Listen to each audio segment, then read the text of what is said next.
Have you ever wondered what impact social media has on your life? Picture this.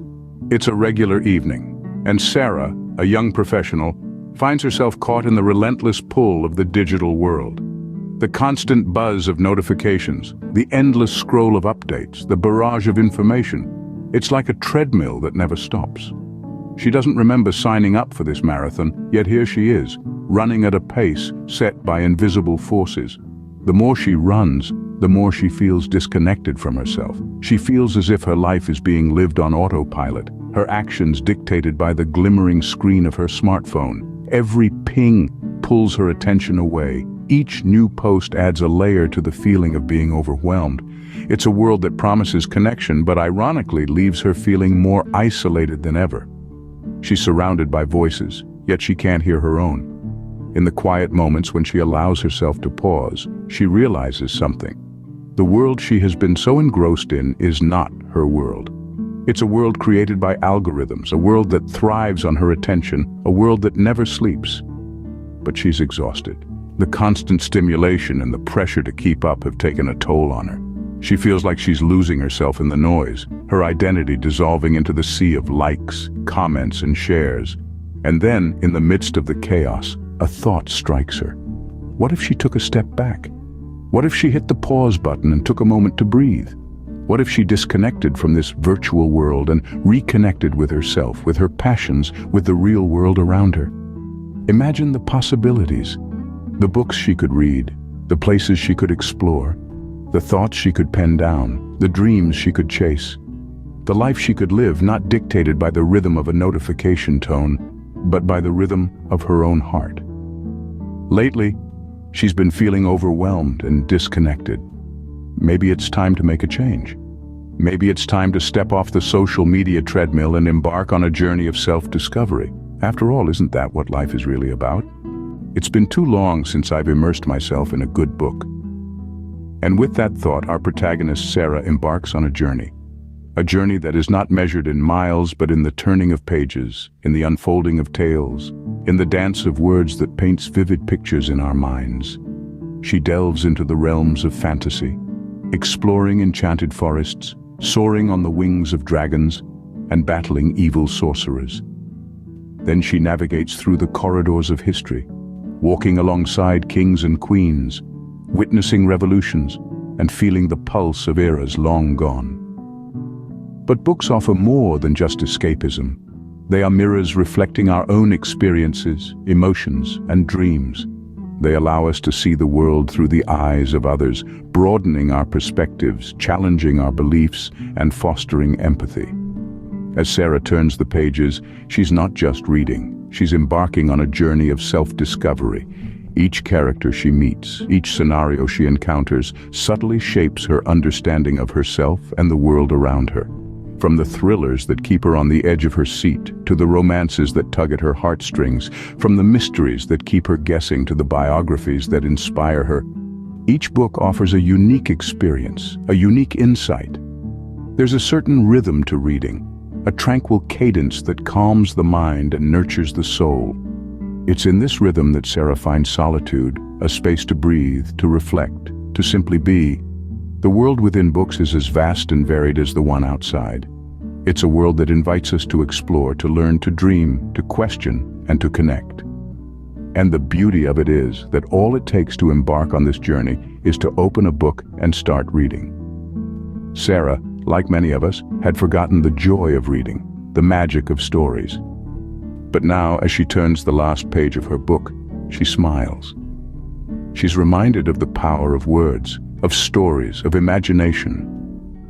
There's something magical about getting lost in the pages of a book. And indeed, there is. Exercise has always been a great stress reliever for me. It's that moment when I lace up my sneakers, step outside, and take that first deep breath of fresh air. It's a chance to escape the confines of the digital world, to immerse myself in the rhythm of my own body, and to reconnect with the natural world around me. When I'm running, it's not about the miles or the pace, it's about the feeling of my heart pounding in my chest, the wind in my hair, the ground beneath my feet. It's a reminder of my own strength and resilience, of the simple joy of movement. But the benefits of exercise extend far beyond the physical. Sure, it helps to keep my body strong and healthy, but it does so much more for my mind and spirit. It's a natural mood booster, releasing endorphins that make me feel happier and more relaxed. It's a form of meditation, a chance to clear my mind and focus on the present moment. And it's a form of self-care. It's a commitment to my own well-being, a promise to myself that I'm worth the time and effort. It's a chance to step away from the demands of work and social media, to disconnect from the noise and reconnect with myself. So, I run. I run for the health benefits, sure, but more than that, I run for the peace it brings me, for the clarity it provides, for the sense of accomplishment I feel when I've pushed through a tough run. And when I return home, I feel rejuvenated. I feel stronger, more focused, more grounded. I feel more connected to myself and to the world around me. I feel more alive. Exercise is more than just a way to stay fit. It's a way to nurture my mental and emotional health, to recharge my batteries and reset my perspective. It's not just about staying fit, it's about taking care of my mental and emotional well-being. Nourishing my body with wholesome food is another way I can show myself love and respect. It's more than just about what I eat. It's about taking the time to prepare my meals, to savor each ingredient, to appreciate the colors, the textures, and the flavors that combine to create something wonderfully satisfying. It's not about rigid diets or depriving myself of certain foods. It's about balance.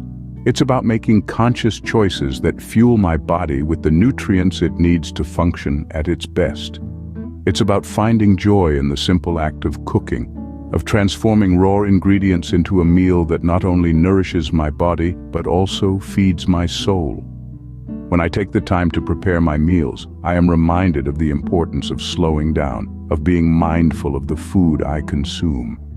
I am reminded of the connection between the food I eat and how I feel, both physically and emotionally.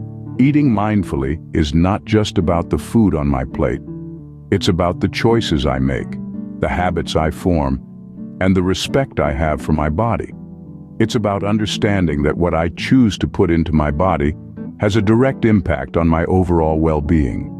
When I eat well, I feel well. I have more energy. I think more clearly.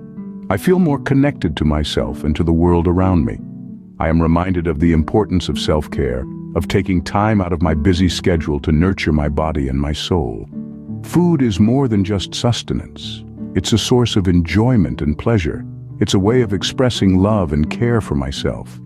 It's an opportunity to connect with others, to share meals and create memories. So, I invite you to join me in this journey of mindful eating. Let's celebrate the simple pleasures of food, the joy of cooking, the satisfaction of nourishing our bodies and our souls. Let's embrace the power of food to bring us together, to create moments of connection and joy, to nourish our bodies and our spirits. It's about finding balance and taking pleasure in simple pleasures.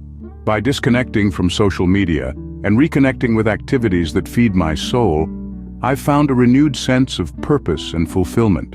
The constant scrolling, the relentless pressure to keep up with the Joneses, it all seems so insignificant now.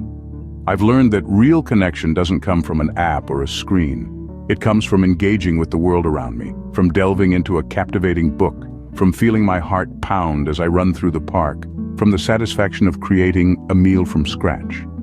These are things that nourish not just my body, but my mind and spirit as well.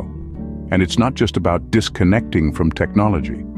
It's about reconnecting with myself, with my passions, with the simple things that bring joy and meaning to my life. It's about rediscovering the beauty of the here and now, of living in the present moment, instead of constantly looking ahead to the next post, the next like, the next comment. Our lives are filled with so much noise, so much distraction, that we often forget to stop and really listen, to really see, to really experience. We forget that it's the little things that make life worth living. The quiet moments of reflection, the shared laughter with friends, the feeling of accomplishment after a hard workout, the taste of a home-cooked meal. It's been a journey, a challenging and rewarding one. And I'm still learning, still growing, still discovering new ways to connect and engage with the world. But one thing is clear, The more I disconnect from the noise, the more I reconnect with what truly matters. So I invite you to try it. Disconnect from the virtual world, even if it's just for a little while, and reconnect with the real world, with the people and activities that truly bring you joy and fulfillment. You might be surprised at what you discover. Life is too short to be spent scrolling through endless feeds. It's time to embrace the beauty of the here and now.